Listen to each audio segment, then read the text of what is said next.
Most people are slaves not to others, but to their own emotions. One insult can break them. One delay can ruin their day. One rejection can destroy their focus. But a Stoic doesn't break, because he has trained his mind to stay calm, no matter who tries to provoke him, no matter what chaos surrounds him. If you've ever wanted unshakable calm, the kind that makes people wonder how you stay composed while others fall apart, listen carefully.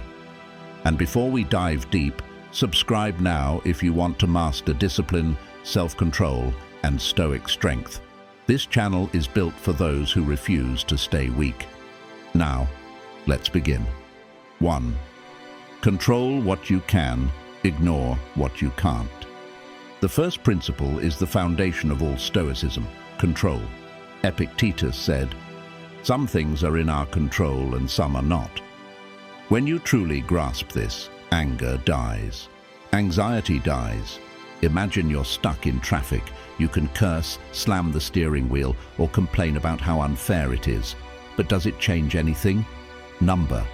All that changes is you. You become more miserable. A Stoic shifts focus. Instead of wasting energy on the uncontrollable, he masters the controllable, his attitude, his breathing, his response. And here's the secret. Once you learn to stop wasting energy on what's beyond your power, you suddenly have far more energy for what is. And this flows directly into the second principle. 2. Reframe every challenge. Marcus Aurelius wrote, "The impediment to action advances action.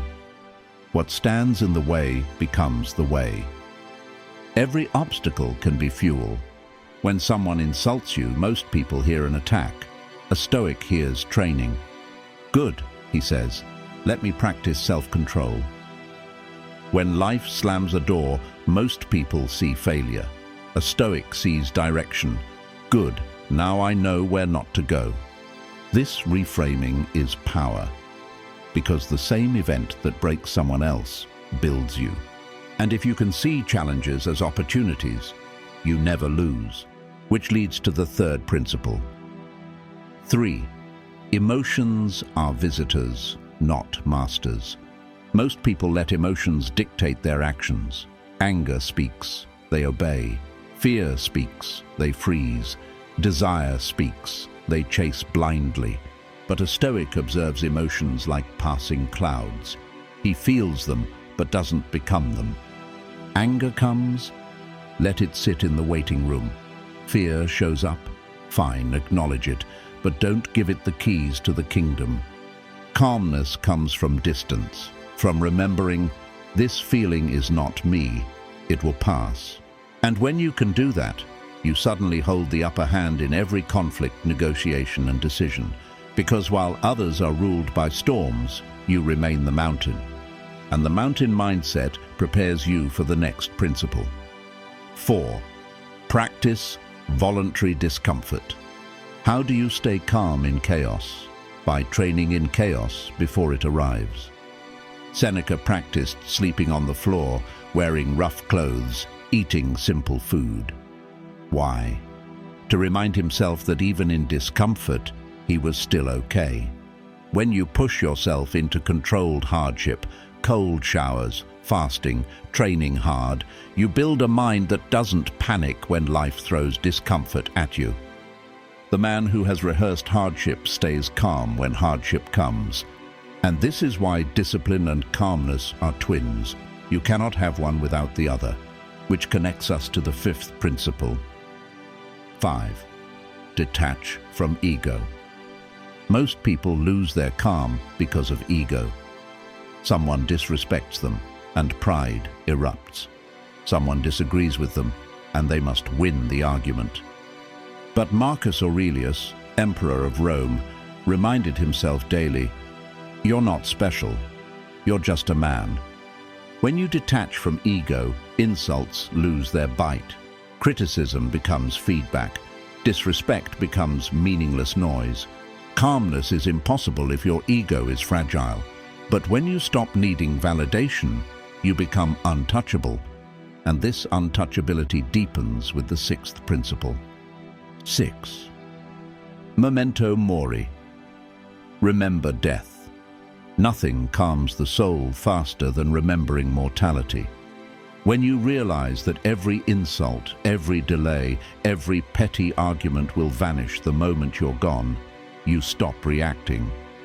Because in the face of death, why waste energy on trivia? Marcus Aurelius would remind himself, you could leave life right now. Let that determine what you do and say and think. This perspective shrinks problems instantly. Suddenly, the co-worker's attitude, the stranger's insult, the traffic jam, they mean nothing. Death strips away the false importance of everything, and that leads to the final principle. 7. Live by virtue, not by reaction. A Stoic isn't just calm for himself.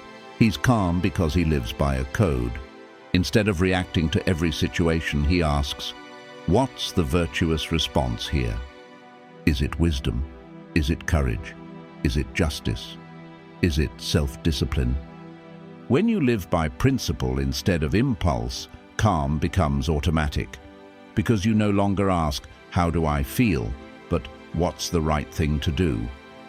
And when you do that, you're no longer a slave to emotions. You're a master of them. So remember, control what you can, reframe challenges, observe emotions, train in discomfort, drop your ego, remember death, and live by virtue. This is the Stoic path to calm, not a fragile calm that breaks at the first storm, but a calm rooted so deep, no insult, no hardship, no loss can uproot it. Because the strongest man in the room isn't the loudest. He's the one who stays calm when all others break.